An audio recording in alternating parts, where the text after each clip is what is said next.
Hey everybody, welcome to Pop Culture Philosophers. I'm Rockin Robbie Billups, and it's time for the weekly comic book review.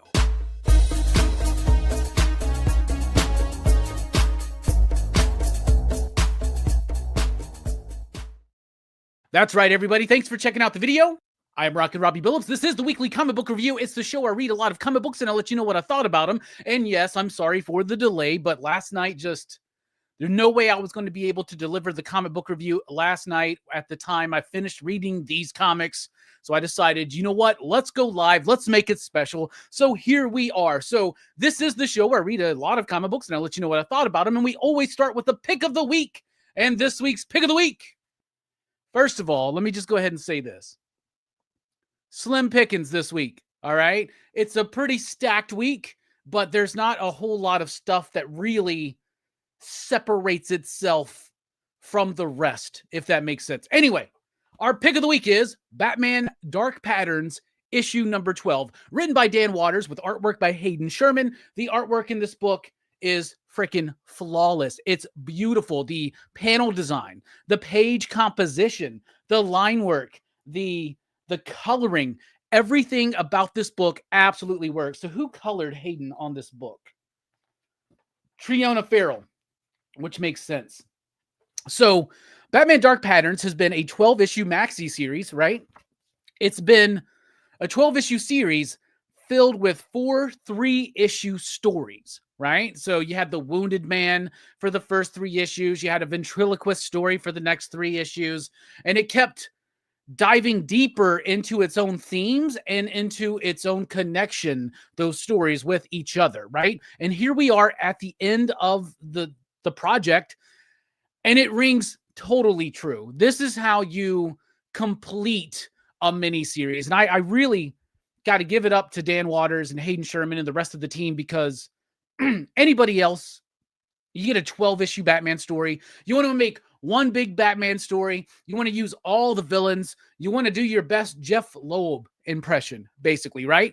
But Dan Watters did Dan Watters. He did 4 short stories that all connected together, that brought the strange weirdness back into the Batman world. This feels like early 90s, mid 90s Legends of the Dark Knight type weird and odd Batman books. That's something Stu, I think, said on the monthly comic book review. Go check him out at Dr. Doom's fan club. But Batman Dark Patterns, issue number 12, a perfect encapsulation of everything that built up to this final issue. And as far as final issues go, it's just one of the best. So there you go. All right. Also from DC, excuse me, we've got Batman Static Beyond. This is a new Elseworlds book.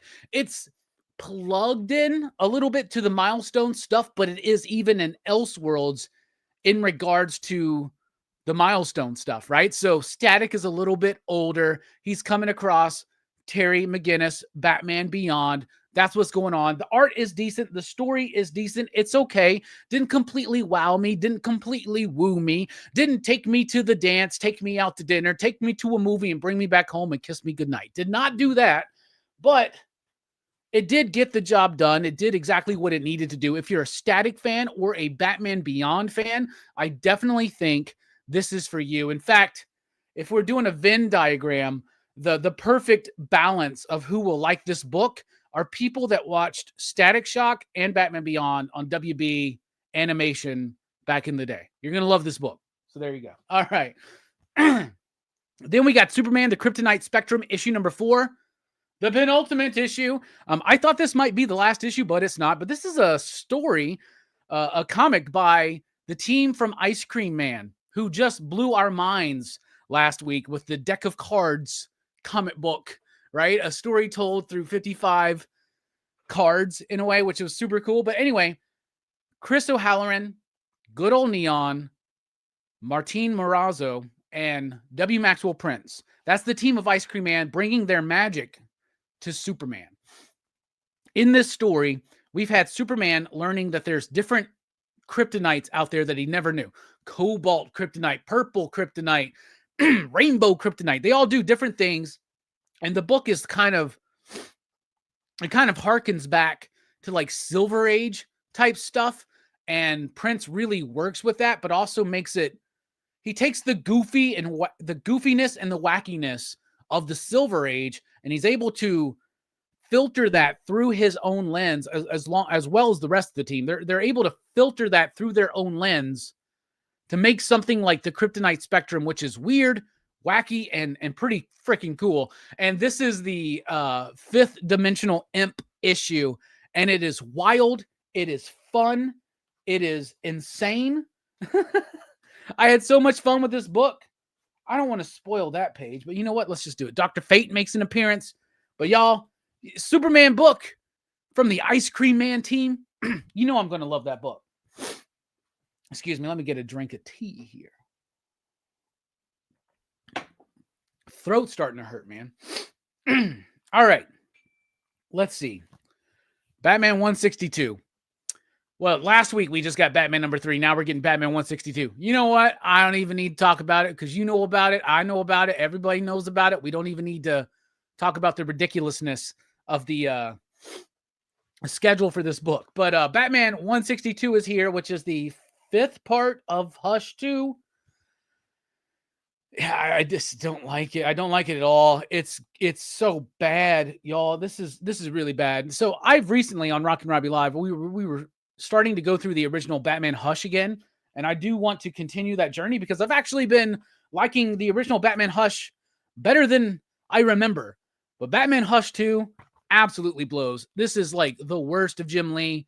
It's the worst of Jeff Loeb. It's the worst of Batman. Nobody wants this. We all thought we wanted it, but it turns out nobody wants it. However, we're still going to get it. I've said this before. I will say this again. Jim Lee, I'd rather have you finish All-Star Batman and Robin, written by Frank Miller. Did not like that book whatsoever. All right, then we got Green Lantern Corps here with issue number 10. First issue, post Starbreaker Supremacy. Excuse me. So when this book first started, it was co-written by Jeremy Adams, who was writing the regular Green Lantern book, which I like, and I think it's very consistent and very solid. This book, though, was never quite on that level. It was written by Morgan Hampton with co-writing by Jeremy Adams. Now it's just in Morgan's hands, and it's all right. It's just a little bit boring to me. It's setting up, I guess, the new era of the GL Corps, post Starbreaker Supremacy. The Corps are back. The different lanterns and the different corps are back, but like, I don't know. It's just kind of like wearing thin on me. This might be my final issue. I thought it was just kind of okay. If you're the most hardcore Green Lantern fan, definitely check it out. Otherwise, it's skippable. Then let's talk about Aquaman issue number 11. So this is written by Jeremy Adams. Jeremy Adams has done a super solid job recently on Green Lantern, the main Green Lantern book. And before that, he did a really solid job on The Flash, right? He did a really great extended run on The Flash. I was excited to see him take over Aquaman. I have not been the biggest fan of his Aquaman work, and here we have a DCKO tie-in that is not essential or necessary or anything like that, and doesn't even get into the fighting stuff that we really wanted to see. This is pretty bad, y'all. This is a pretty awful comic, including it's the art. The art in this book, it's trying to be dynamic. It's trying to have a flow to it. But honestly, it's just whack, y'all. I mean, there are moments where it kind of works. We get a little bit more about Mira and what's going on with her, but there are so many, honestly, just whack-ass moments in the artwork here. And it's trying to do interesting things with perspective and, like I said, bring a dynamic quality, but it does not work. And y'all, I'm the most hardcore Aquaman fan, and I don't like that book.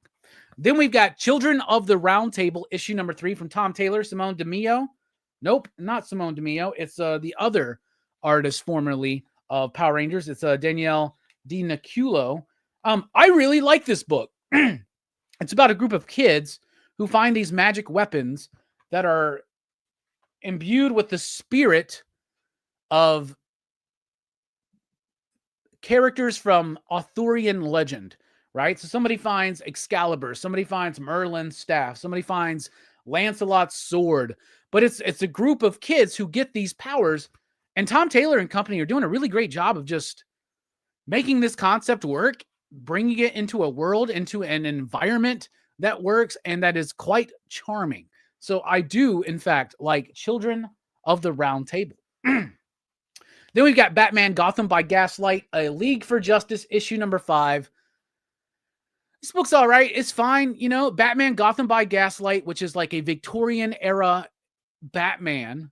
It was done by P. Craig Russell and Mike Mignola, and I think Brian Augustin was part of that. So we're going back into this world. It's written by Andy Diggle. The writing is fine. The artwork is solid. The artwork is by Leandro Fernandez. And the artwork is fine. Story is fine, but it's just fine. It's just kind of okay. It's got one more issue left. And yeah, Victorian era Batman, but now we're introducing the League, like the Justice League. And this book has room to cook, but it kind of doesn't take advantage of the room that it has. And it kind of comes across a little bit too rushed, in my opinion. But Gotham by Gaslight, League for Justice, it's solid. There's one more issue. We're gonna check it out. All right. I'm getting all stuffy, man. Jesus. Am I getting... Oh, no. All right, so let's go over to Marvel. We got 1776, issue number 1, a new Marvel miniseries from J. Michael Straczynski, and I did not like it. So the basic premise is somebody does something back in 1776. America doesn't win the Revolutionary War. Britain still dominates them.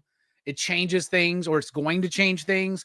And then Marvel heroes of the present day have to go back to 1776 to make sure that the revolutionary forces win. It's not good. It's not a good comic book. It's poorly written. It's poorly illustrated. It's got Morgan Le Fay in it. That's cool. But it just does not work. And I cannot, my review of this book is I cannot recommend it. So there you go. Then we got Predator Badlands, issue number 1. This is a one-shot comic book, a prequel of sorts, I believe, to the new Predator movie. I haven't seen the new Predator movie, but I'm hearing decent things about it, so we're definitely going to check it out. This is like a prequel to that or something. It's worthless, honestly, unless you are such a hardcore Predator nut that you have to check it out. But honestly, it just doesn't work. It's kind of sloppy. It's kind of all over the place. And I don't think it's going to get anybody excited to check out this movie. So if you are excited about the movie, maybe skip the comic. That's what I would say. X-Men Age of Revelation. I made a promise to you that I was going to read and review all of the Age of Revelation books from this newest X-Men crossover. And yes, I am super regretting it. Really, really am. We got Iron and Frost, issue number 2. This is a story about White Queen. The X-Virus from Doug Ramsey changes some mutants to keep herself from dying. Emma has to stay in diamond form now so that the X-Virus doesn't take over her and kill her or something like that. And she has to find Iron Man, who's been mutated by the X-Virus. James Rhodes makes an appearance in here. It's okay. It's not essential to your understanding of Age of Revelation, and it's kind of dull, whack, and boring. If I had to say anything.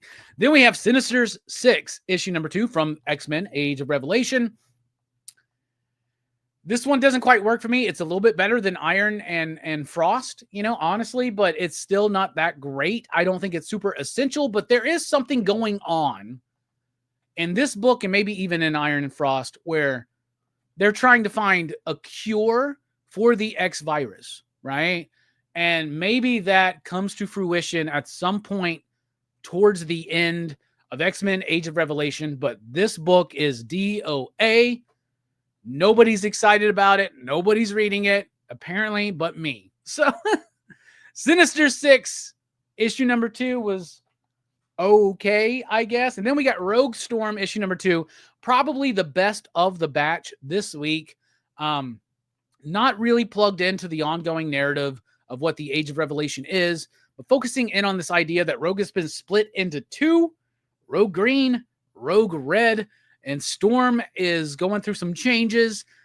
This is written from the writer who typically does Storm, and Storm has been a really solid book, and I hate that it's kind of been usurped by this event, if we want to call it that, because this event has been quite lame, in my opinion. All right. Then we got Fantastic Four, issue number 5. It's a single one-shot story, once again, from Ryan North. Reed and the boys go off into the negative zone to go fishing. Sounds stupid, but it's kind of appropriate in a Fantastic Four-y kind of way. But while Sue and Alicia are on their own, Black Cat gets into some legal trouble, calls Sue for some reason, and needs Sue to like help defend her and prove her innocence or something like that. So it's a nice one and done type story that does kind of focus on something we don't usually see, which is the dynamic between Susan Storm and Felicia Hardy, aka Black Cat. But I'm like, why? Like, why? Like, I guess Black Cat's got a slight connection because her and Johnny dated for a moment, but like, it's an odd choice to do this book, I think, at this time. I don't know. Fantastic Four is one of my favorite IPs from Marvel. It is my favorite IP from Marvel. I love Fantastic Four. I will always get this book no matter what. However, I'm not really liking the Ryan North run, to be honest with you guys. All right, then we got Spider-Man Wolverine issue number 7. Kari Andrews is back on the artwork, and that makes it freaking awesome. He does this cool 90s flip it sideways type Rob Liefeld bit right there, and I really, really love that. In this story, which starts a new story, Spider-Man and Wolverine wind up in a parallel universe where there is a character who's a combination of Spider-Man and Wolverine, right? And they're having to go up against it. Great art, story's decent. This is a book that is not going to change your life. It's not one of the greatest comic books ever. It's not the best comic book of the week. It's not been the best comic book of the year. However, it's been incredibly solid and fun, especially when Kari Andrews is on the artwork there. All right. Then we got Marvel Knights, The World to Come, issue number 4. I'm loving this book. Christopher Priest is writing the hell out of this book. Joe Quesada on the artwork. Richard Isanove on the coloring. Artwork is solid. Story is great. This is basically Christopher Priest doing a coda of sorts to his Black Panther run. I think that Christopher Priest's Black Panther run is one of the greatest comics of the 90s and the early 2000s. I love it. I'm ready to revisit it. I have my collected editions back there. And when this collected edition comes out, I will buy it and add it to that Black Panther by Christopher Priest collection because it is an essential coda of sorts to Priest's work on Black Panther. The World to Come, issue number 4. I liked it. Youngblood is back, y'all. Youngblood, issue number 1 from Rob Liefeld and Image Comics. Let's talk about this real quick. Rob Liefeld is one of the more important figures in comics, and I think that he doesn't deserve a lot of the hate and shit that gets thrown on him. I get it. You don't like Rob Liefeld's style. Maybe you don't like his stories. That's fine. A lot of people love things. A lot of people hate things, right? But when it comes to Rob Liefeld, everybody wants to come out and start talking shit. And in fact, I almost guarantee you that somebody is going to comment on this video saying, Rob Liefeld sucks, he can't draw feet. That is, to me, a worn out, shitty opinion about a comic book creator that is obvious, that is easily adopted and adapted, and also, to be honest, wrong. I think Rob Liefeld knows comics. I think he knows how to bring energy into comics. That being said, let's talk about Youngblood number 1. So Rob Liefeld finally has it all worked out where he's able to play around in the world of Youngblood, which he created, which was the first Image comic over 30 years ago. Pretty big deal. I've read this book before because he released it on his own. I think he's released like 3 issues on his own on Whatnot or through his website or something like that. And was fortunate enough to have a fan of the show send me a copy of issue number 1 signed by him, and it's the Mark Spears cover. So I've already read this, but I reread it. And in fact, this is a really nifty black and white. They're calling it a manga edition, but it's basically a black and white edition of the book with some gray tones and some blood. There's a little bit of blood in the book too. So this book works as a reintroduction into Youngblood. It works as well as you would think a Youngblood book would. If you're not a fan of Rob Liefeld, you're not going to like this book. If you're a fan of Rob Liefeld, you're going to find something to love about this book. I enjoyed it. It's not the greatest thing out there, but I love Rob. I love his passion. I love his energy. I love his enthusiasm about comics. And that comes across to me in Youngblood. So the black and white edition is not the only one available. There are editions that are bagged. They're bagged because they have collectible cards inside of them. We're going to open this up and see what card we get. I'm hoping to get the Vector card. Vector is a new character that was introduced in this book. I'm hoping to get that one because I think that's the rare one. But you know what? I'm happy with whatever. So let's see. Oh, it fell. Where'd it go? There it is. It's pretty nifty. A little Youngblood. What card did I get? Oh, it threw over face down. Oh, I did not get Vector. However, I did get Chapel. That's pretty freaking dope. There's my Youngblood card that I got. There's the regular edition with the appropriate colors. It's decent. It's exactly what you expect from Rob Liefeld, y'all. All right. Also from Image, we have Colossal Kaya, issue number 1. The one-shot comic book in the world of Kaya that is kind of essential reading, right? So a lot of these times, okay, Kaya is a book by Wes Craig. Great fantasy book. Absolutely splendid. It just hit a major turning point in the story. Just hit a major turning point in the story, and now we're doing this Colossal Kaya one-shot where you got work from James Herron, Mike Huddleston, Declan Shalvey, Nathan Fox, Ryan Stegman, different artists coming in, basically short stories in the world of Kaya, but they are all perfectly placed to be exactly where they are in the narrative of the story, if that makes sense. And then a lot of it setting up things to come. So if you are a fan of Kaya, definitely check this out. If you've never read Kaya, I would say definitely check it out. Seriously, this is a good first issue if you want to ever check out Kaya, because it starts with a story so far from Wes Craig that really catches you up on the story and lets you know exactly what's going on until it gets into the short stories that all kind of set up things to come. So pretty interesting there. Then we got Transformers issue number 26. This was almost the pick of the week. I had a lot of fun with this book. The second issue from Robert Kirkman and artist Dan Mora. Now, we just recently heard that Dan Mora is only doing 6 issues of this book until he goes on to another project, and that kind of sucks. However, I ain't never going to complain about a Dan Mora comic book. And Robert Kirkman's doing a solid job here. Right here in this issue, we got Thundercracker making a big decision, especially involving Skywarp. You got the story moving forward just a little bit and a lot of setup. I love Transformers. Will I miss Daniel Warren Johnson on this book? Absolutely. But is it in great hands with Robert Kirkman and for now, Dan Mora?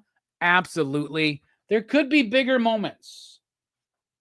There could be bigger moments that really hit visually and narratively, but I'm sure that's to come. Transformers number 26, incredibly solid. Then we've got G.I. Joe, Real American Hero, issue 322. A solid enough issue. I enjoyed it. Since I jumped back into Real American Hero, it's been kind of up and down, right? Like, they're not the greatest thing out there, but it is fun enough. In this one, you got 2 different missions going on to find different terror drones out there. One in the desert, one in like a frozen tundra or something like that. So you got this nice dichotomy of the desert and the snowy plains.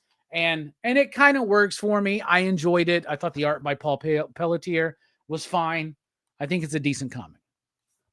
Then we got Redcoat issue number 15.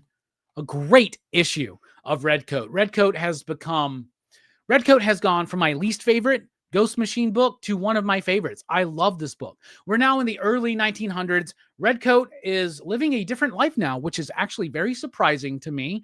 I was not expecting it, and I don't want to spoil it to you, but I will say Albert Einstein makes a reappearance here in issue number 15. So pretty interesting stuff. Redcoat, Jeff Johns, Brian Hitch continues to deliver. Then we've got The Author Immortal, issue number 2. This is from Frank Barberi with artwork by Morgan Beam. I really liked the first issue. The second issue was just all right. Kind of a little bit of a step down. The artwork is super solid, but the story kind of, I don't know, it kind of meanders around just a little bit. Basic premise of this book: there's a J.K. Rowling type character who has found a writer who's kind of down on his luck. He's not even really a writer. He's like teaching the theory of writing, right? She finds him and offers him a gig to help her with a new series of books. His daughter, I think it's his daughter, his child is against it, but there's also the idea that this fictional world, this fantasy reality is real, and they get sucked up into it. First issue was pretty solid, though a bit on the nose. Second issue, decent as well, but not as good as the first one. Then we've got We're Taking Everyone Down With Us, issue number 6, the final issue of this Matthew Rosenberg book with artwork by Stefano Landini. This book is freaking awesome. This is the final issue. There's going to be more stories set in this world of Rook spy thrillers or whatever. The art's great. The coloring is great. The story is great. This was a really solid finale that had a big twist at the end that I did not at all expect. So kudos to We're Taking Everyone Down With Us. Probably Matt Rosenberg's best book. And I'm going to give it the smell of the week because it smells like ambition and awesomeness. All right. Blood Squad 7, issue number 11. This is Joe Casey and company basically doing their version of Youngblood. If Youngblood actually took place in the 30s, but slightly different with different characters. And now here we are 30 years later, diving back into a new Youngblood relaunch. And that's what's basically going on here. Does this book lose steam because Youngblood's back? I don't think so, because a well-written comic is a well-written comic, and a well-executed comic is a well-executed comic that I will enjoy, that I will definitely check out. Blood Squad 7, issue number 11, though, really fun. Joe Casey is playing around with some Middle East conflict type things and how Youngblood could, or my bad, Blood Squad 7 could be possibly and potentially involved in that. And also setting up a really interesting twist in this book that I did not see coming that makes this book even grander in its idea as to what it's trying to accomplish. Basically, I've said this before. What Joe Casey did to Jim Lee's Wildcats is what he's doing to Rob Liefeld's Youngblood here in the pages of Blood Squad 7. Then we got Spawn 370. It's an okay issue of Spawn. There's stuff going on with the vampires, angels, demons, Spawn. Everybody's outed. Spawn's got wings. He's half vampire now. It's one of those issues of Spawn where you're just like, okay, let me just get through this. It's got some moments, like some badass moments in the art, but like the story is just kind of. This was not an issue of Spawn that won me over. I was reading this when I'm rolling my eyes. I'm just like, are you serious? This is what we're doing. This is the issue of Spawn. All right, there we go. All right. From IDW. Teenage Mutant Ninja Turtles, Godzilla issue number 1. It's Godzilla crossing over with the Teenage Mutant Ninja Turtles. It's tied in to the history of Splinter and Shredder. And of course, it winds up rearing its ugly head in the modern day, and the Turtle brothers have to figure it out. I enjoyed this book immensely. I thought it was fun. A lot of throwbacks to the cartoon. A lot of throwbacks to Godzilla mythology. IDW's been doing some really interesting stuff with their Godzilla property. And there have been a lot of Godzilla crossovers, especially this year. But this one's actually kind of fun, and I really enjoyed it. I thought it was better than the Marvel one for certain. All right. Oh, I'm all like mucusy. All right. Speaking of IDW and Godzilla, we got Godzilla Escape the Dead Zone, issue number 4. Loved this issue. This has been my favorite Godzilla book I've ever read. This is my favorite Godzilla comic book I've ever read. This is the best Godzilla comic book I've ever read. I don't know what else to say, but up in the Pacific Northwest, there's this area called the Dead Zone. It's infused with this Kaisei energy. There are mutants up there, and we find out that there is a lie that the American government is selling its people about the Dead Zone. And we get a lot of origin and backstory in this issue. Super solid, super fun. Then we've got Beneath the Trees Where Nobody Sees, Rites of Spring, issue number 4. Patrick Horvath is an exceptional talent in this industry.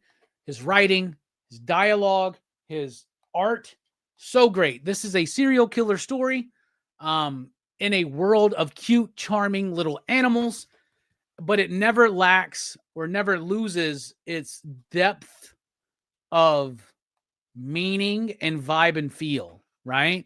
I love this book. So I didn't think a sequel was needed for Beneath the Trees, but one of the victims from the first book, his sister shows up to try to get involved, find out what happened to her missing brother.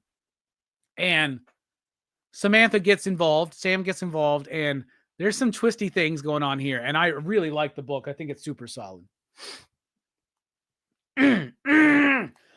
Excuse me. Then we got Event Horizon, Dark Descent, issue number 3. I'm sticking with this book. The first 2 issues confused me. Then somebody in the comments, I don't know who it was. Somebody in the comments said, this is a prequel to Event Horizon, man. This is the story of the ship that goes and falls into hell, right? That they go after. I'm like, oh, shit. That actually makes sense to me. So that's what this book is. So I keep reading it, and it's not the greatest thing out there, but it's actually pretty decent. I'm a huge fan of Event Horizon. Can't believe I didn't realize what this book was actually trying to do for the first couple issues. But now that I know, I think it's decent. I think it's okay. Artwork's fine. Cover's great. That's the cover by Jeffrey Allen Love. And I'm going to give that the cover of the week. From our friends at Dynamite, we got Gargoyles Fantastic Four, issue number 1. A one-shot comic to follow up the one-shot comic that was Fantastic Four Gargoyles, which was released by Marvel like a month ago. Written by Greg Weisman, who is the creator of the Gargoyles. He loves Marvel Comics. He loves superheroes.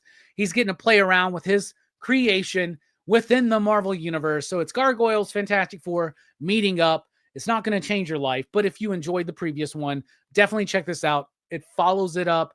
I enjoyed it. I had a lot of fun with it. Peter Cannon Thunderbolt, issue number 1 from Dynamite Comics. This is written by Fred Van Lente with Jonathan Lau on the artwork. I didn't really vibe with this one, man. They're trying to, like, I guess, reintroduce Peter Cannon Thunderbolt, and they try to do like a twist to it, and it just never really grabbed me. It was never exciting. I thought the art was kind of weak. I think Jonathan Lau's doing a great job on Space Ghost, but here it just kind of felt a little bit flat. The art and the story, didn't really like it. Thought it was just kind of okay. Then we got Thundercats Panthro, which is a one-shot comic from Ed Brisson. Artwork by Dave Acosta. Artwork is solid. Story is solid. It sets up a character that is going to be very important in the future of Thundercats, and I'm not talking about Panthro, but it was a decent enough book. Ed Brisson, to me, is really working when it comes to Thundercats. I think he's the best writer they got right now, and I would actually like to see him kind of take over the book a little bit, but like the main line. But this is a solid enough book. I enjoyed it. It's a focus on Panthro, but it's mostly setting something up. So I would say if you're reading the Thundercats books from Dynamite and enjoying them and want to continue to read them, check this one out because it sets something up I think is quite significant for the property. Vampirella Armageddon, issue number 5. Tom Snigoski, who is the longest tiered writer on Vampirella, been writing this character since the 90s. Continuing on with that, it's a story about Vampirella in hell. She's running around with Cain, as in Cain and Abel. They're trying to stop like human trafficking coming out of hell or something like that. It's not a super great comic book, but I do enjoy it. I think Tom's got a love for this character, and I think that comes across in these pages. Oh my goodness. Oh my God, my throat hurts. Okay. Don't let my employees hear that, because then if I show up to work, they're going to be like, what? All right. From Mad Cave Studios, we have Liquidator, issue number 1. It's a time travel story about this woman going through time. Piotr Kowalski on the artwork. The artwork's fine, but the story was whack. I did not like this story. Did not like this issue. I thought it was... I think it collapsed on its own premise and the weight of its own desire of what it wanted to be. I don't know. Liquidator, skip it. I did not like that book. Then we got Dick Tracy here with issue number 13, introducing the Brow into the story. Alex Segura and Michael Morisi have done a great job of delivering a grounded, reality-based Dick Tracy book that is also not shying away from the ridiculousness of what Dick Tracy is. So I'm enjoying this book, and I continue to enjoy that book. All right, we're nearing the end throat. Don't worry about it. Then we got American Caper, issue number 1. This is from Dark Horse Comics. Dan Hauser, Laszlo, David Lapham. A lot of people involved in this book. I did not like it. It's about a dude who hates his life. His wife is like super getting into conspiracy theories online or something like that. He's got the hots for his Mormon neighbor's wife. I don't know, man. The story, it's trying to do something, but it fails so bad. This one was incredibly weak to me. Did not live up to the hype of everybody involved. Then we got Hellboy and the BPRD, the Ghost Ships of Labrador, Mike Mignola, Rob Williams, Lawrence Campbell. It's a solid enough book. It's really good. If you like Hellboy, you're going to love this book. If you've never read a Hellboy book, I would encourage you to read Hellboy, Seed of Destruction, before you read something like this. But if you just need a little bit of a Hellboy fix, which I do every once in a while, here you go. So, boom.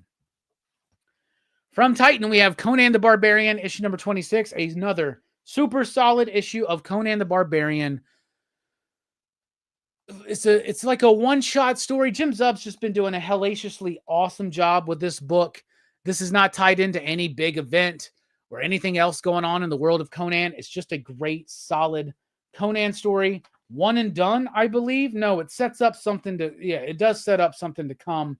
But Jim Zub has been writing the hell out of Conan, whether it's Conan the Barbarian or spearheading Savage Sword of Conan. These are some of the best comics out there of the modern era. I would encourage you to check them out. Then we've got Uncle Scrooge, issue number 2 from Fantagraphics. This, if you like the Carl Barks, Don Rosa, Duck comics, this is the comic for you, right? It's not going to be the Uncle Scrooge book from Marvel, written by Jason Aaron. It's not going to be DuckTales necessarily by Dynamite. This, to me, is the best and the most classic feeling of the Uncle Scrooge Duck comics that are available right now from 3 different publishers. I do enjoy DuckTales a lot, but this book is more of what I think people are wanting and expecting, especially the fact that it ain't kids buying Uncle Scrooge, y'all. Do you know what I'm saying? All right, so that's what I read. That's what I thought. Let's do the 5 you dig rating. So out of 5 possible you digs, Uncle Scrooge gets a 4. Conan the Barbarian gets a 4. Hellboy and the BPRD gets a 3. American Caper gets a 1.5. Dick Tracy gets a 3.5. Liquidator gets 1. 1 you dig. Vampirella Armageddon gets 2.5. Thundercats Panthro gets 2.5. Peter Cannon Thunderbolt gets 1.5. Gargoyles Fantastic Four gets a 2. Event Horizon Dark Descent gets a 2. Beneath the Trees Where Nobody Sees gets a 4. Godzilla Escape the Dead Zone gets a 4. Turtles Godzilla gets a 3. Yeah. Spawn, a 1.5. Blood Squad 7 gets a 3. We're Taking Everyone Down With Us gets a 4. Author Immortal gets a 3. Redcoat gets a 4. G.I. Joe Real American Hero gets a 3.5. Transformers gets a 4. Colossal Kaya gets a 4.5. Youngblood gets a 2.5. The World to Come from Marvel Knights gets a 4. Spider-Man Wolverine gets 3.5. Fantastic Four gets a 2.5. Rogue Storm gets a 2.5. Sinister 6 gets a 2. Iron and Frost gets a 1.5. Predator Badlands gets a 2.5. 1776 gets a 2. Batman Gotham by Gaslight League for Justice gets a 3. Children of the Round Table gets a 3.5. Aquaman gets a 1.5. Green Lantern Corps gets a 2. Batman Hush 2 gets a 1. Superman Kryptonite Spectrum gets a 4.5. Batman Static Beyond gets a 3. And the pick of the week is Batman Dark Patterns. That gets a 4.5. Yeah, so no 5 perfect scores for comics this week. All right. Thank you all for your patience with the weekly comic book review. Thank you for your patience with me. I love you. We're dipping out. Y'all have a good one. Station, pop, pop.